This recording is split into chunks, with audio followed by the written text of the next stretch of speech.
Welcome to Gail's Garden, Herbs and More. I already did a lot of this yesterday. I got my meat filling done. These are called saltinas, and excuse me, I have been doing these for years. When I was in my 20s, from the food extension from the college, there was this Chinese lady named Ping. I just loved her. She came to my house once a week and we did cooking things together, and it was so fun. And she showed me a lot of things, and she showed me how to make tempura. She showed me how to make saltinas. And I was making them, and I thought, wow, I should have been showing you. Okay, so I took a bunch of vegetables. Now, she just showed me with some bags of frozen vegetables. What I did was I had some radish tops.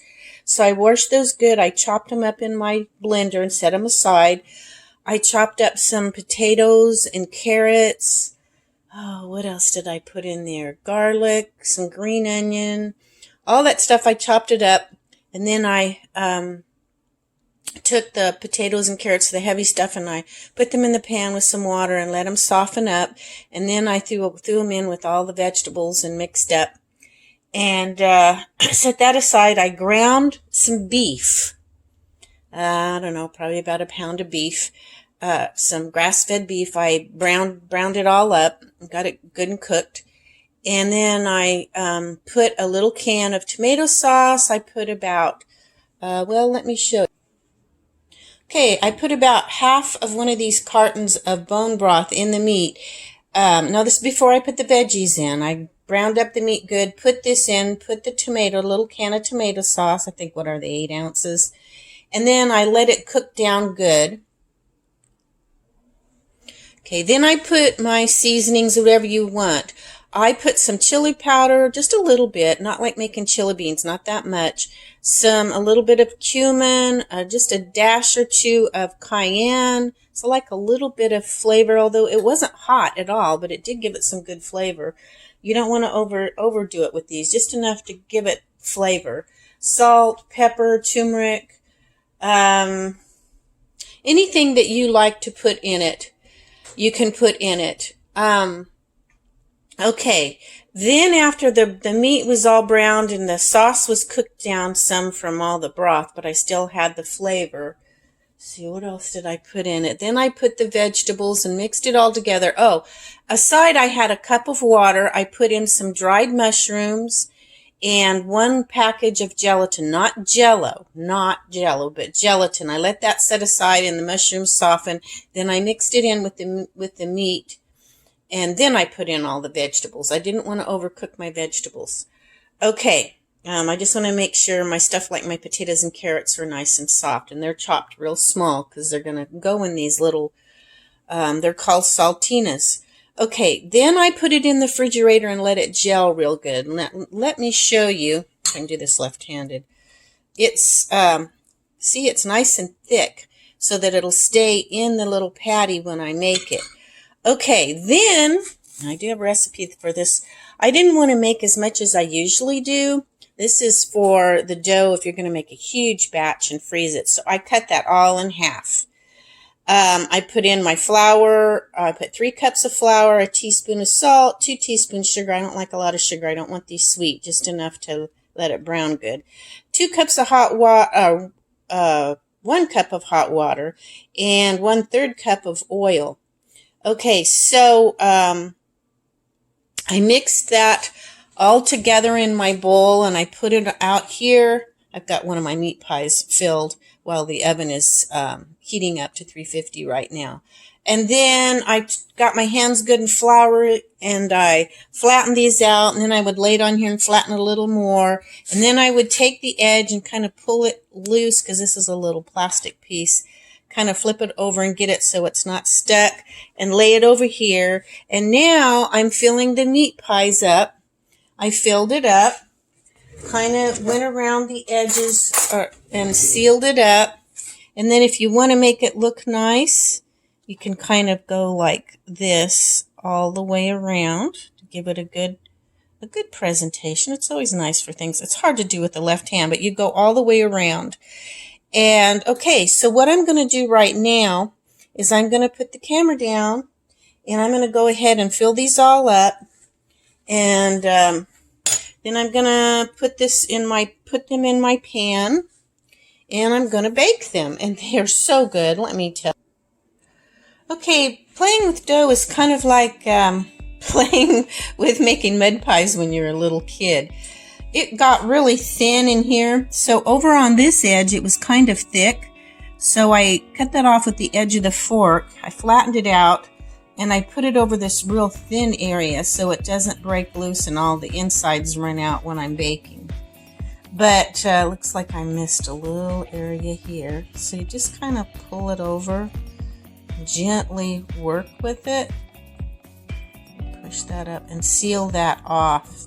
We don't want all the, because it's going to get juicier when it gets hot. Right now it's gel, so you can put it in there and seal it up. So that's what I'm trying to do, is seal it. It has been a long time. Well, not too long. I made a few months ago I made some of these. But yeah. Anyway, yeah, I'm going to go ahead and have some fun getting these done and then load them up in the pan. Okay, now I greased this pan real good with some oil so that the pasties don't, saltinas, sometimes you call them pasties. I think the pasties, we did some of those too. I think they were a little bit different. But the saltinas is what Ping called them.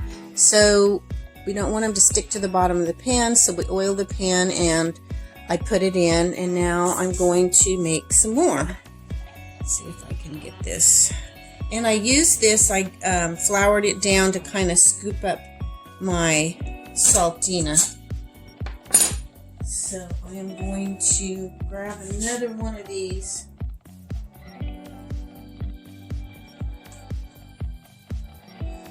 You want to make sure your surface stays.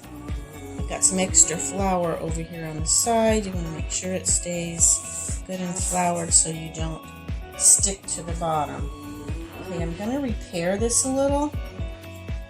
Very forgiving.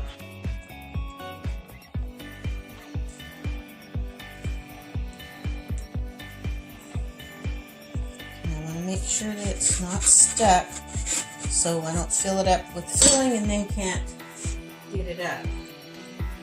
Now I'm going to put my filling. You want to kind of visualize a halfway mark and put your filling, and you want to fill it not all the way to the edges because it's going to run a little when it gets hot, but you want to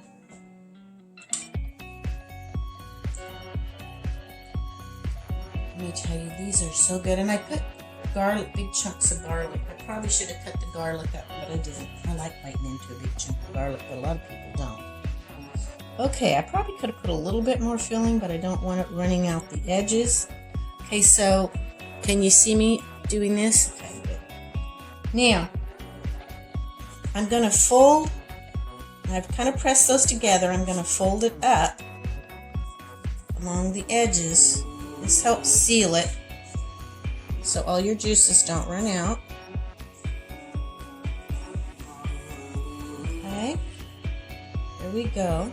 And then I'm gonna kind of put this, you know, something else that I do with these. If you don't want to make a meat and vegetable pie, you could do all vegetables. But I take fruit, I cook it up and put my thickener in it in a pan.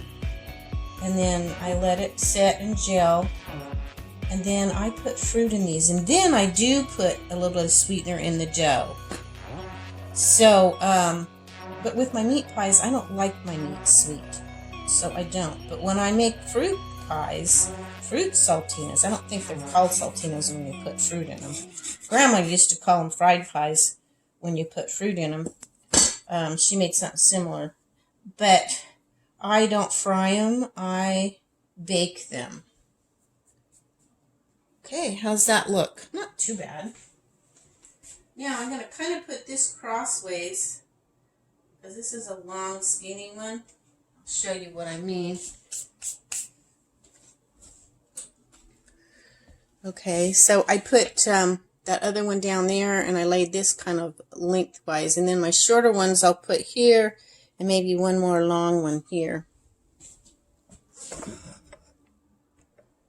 This was my first one and I didn't get it real good. So I want to get that. This is a littler one, so it's going to go on the side that I showed you. Now I'm kind of making sure my sides are all together. Now, you use hot water, and when you're forming these, they're nice. They're almost to the point of being hot because it cools fairly quickly. But you want to get them formed while your main form and flattened while the dough's hot, because it just seems to work better that way. Now it's cooled off now, and so it's not sticking together quite as well. I should have formed this first before it all cooled down. But yeah, that's why you use hot water. At least I think that's why you use it. It's what the recipe calls for. I've had this recipe for many, many years. And it's still forming up pretty good. But it does help when the dough is still warm to stick together and stuff.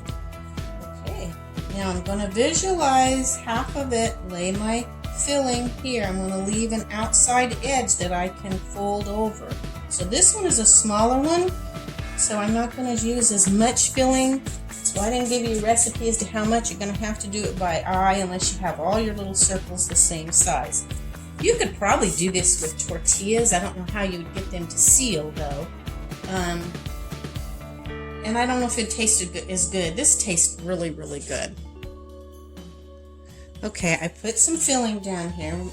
Remember to visualize where the center is, and remember to keep this outside area clear. That's where you're going to pinch the dough together. And yeah, sometimes you have a lot more, there's a lot of dough there. That's why I try to get the little saltina, the flour part. Oh, I put salt in that too. I don't know if I said salt. But I try to get it as flat as I can, because you don't want to just all dough. But okay, I should have that formed pretty good. I should be able to just flip that over and seal it off. So let's give it a try. Too much. I don't think so though. I think that's going to work. Yep. Okay. There we go. I'm going to pinch that together. I'm going to go up underneath and I'm going to pull it up. Make sure it's pinched together good. You get the edges and then pull it up.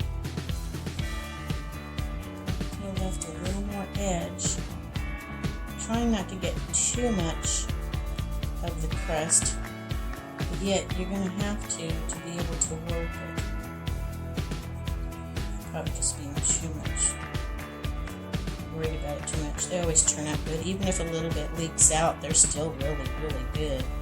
Okay, and then you can take your fork. You don't have to do this part, but again, you have to make sure that your fork doesn't stick on it. I usually just press it with my fingers. Sometimes I use the fork. Okay, there we have it. I'm going to lay it over here in my pan. Like I showed you. See, I laid it here right underneath that one. I'll lay my little ones down that way, and I've got room for one more big long one. Okay, I'm going to finish working these up. Got some more on here. I made sure my edges were nice. Now I'm going to kind of fill this, leaving space around the edges, as I told you.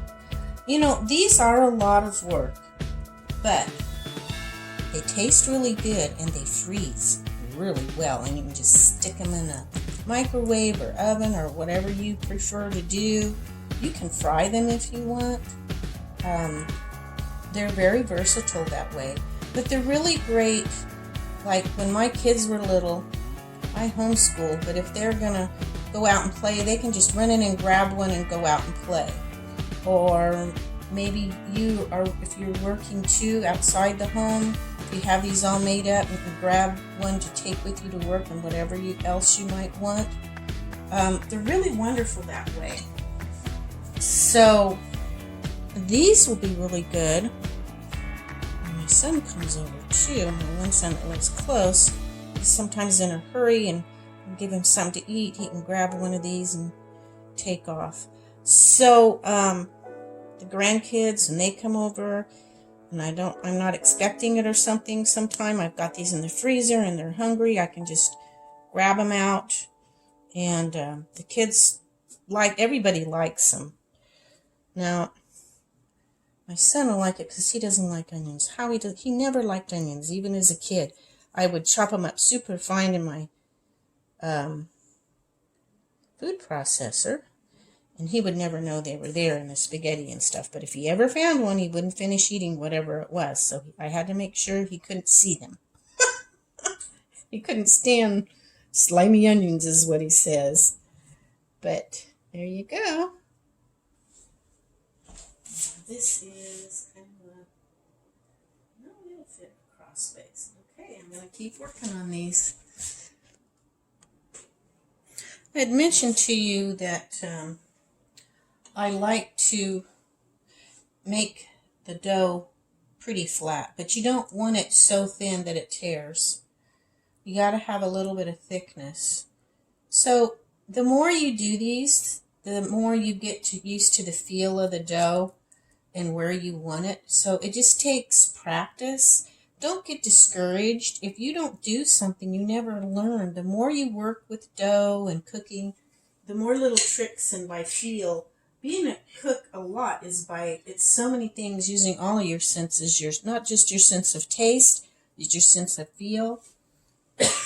Excuse me. Sight, feel. I mean, you just use all your senses in cooking. Very sensual thing. So, yeah, you want them fairly thin. You don't want them too thick, but you don't want them too thin. So I'm kind of flattening this out, getting it where I want, and then I will fold it over once more. There we go. Ooh, a hole is there.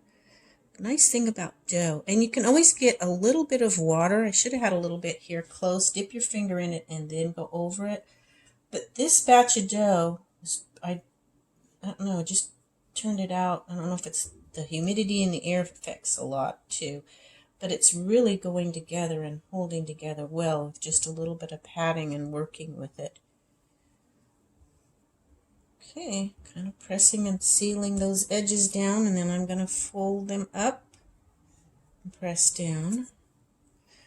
And I may have had the camera off, but if it starts getting where you don't have enough flour, then I pour a little more flour down on my working mat that I'm working on. You don't want it sticking and tearing up.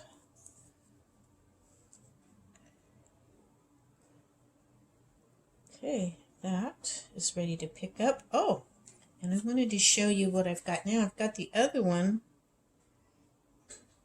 in the oven.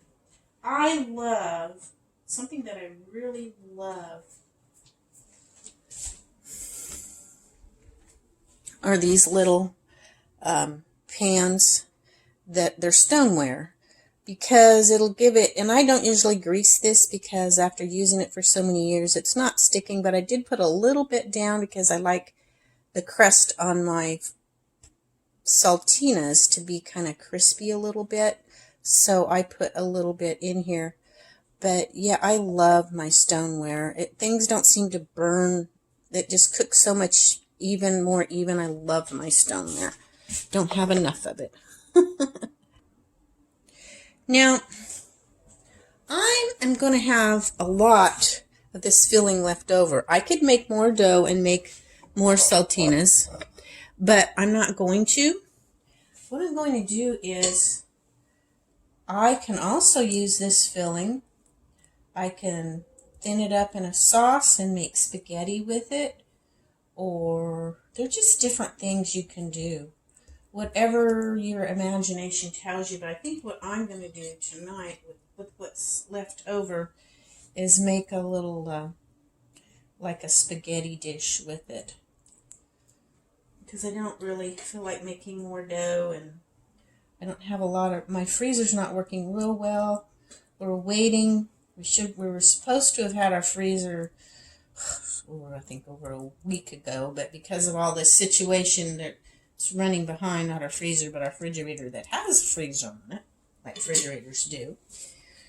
So I don't really want to put it in there. I've already got a lot of stuff I'm worried about in there, but so far I lost a little bit. I lost some hot dogs. I cut those up, fed them to the dogs. Some bacon thawed out, but I cooked it up and we ate that. But the rest I all stacked up together and pushed it in the back. Stacked it. It was frozen real hard when I got it. I can't put anything in there that's not frozen already, or it just won't freeze. But if it's already frozen hard, it will stay. And hopefully I'll soon get my other one. I don't think we're supposed to get it for another couple weeks. If I can just make everything last that long. I do have some nice neighbors that said they made room in their freezer, but I don't want to go over there and bother them at this time. I don't want to go anywhere. I don't have to. So I just hate bothering people. That was very kind of them, and I may have to if my refrigerator gets worse, but I'm trying not to. Trying just to make do while I can. I thought about naming this channel Making Do, but I also am really into my herbs and stuff, and good food. And this is good food. I use unbleached flour. I don't use bleached. This is real flour. I tried it with my gluten-free flour, and it just didn't taste very good. So I can eat wheat flour. I just don't like to eat a lot of it. So it just didn't taste good. Now, with my gluten-free flour, I can make pancakes and muffins that taste fine, but for some reason, dough does not taste good with it. So, okay, I'm going to finish working on these.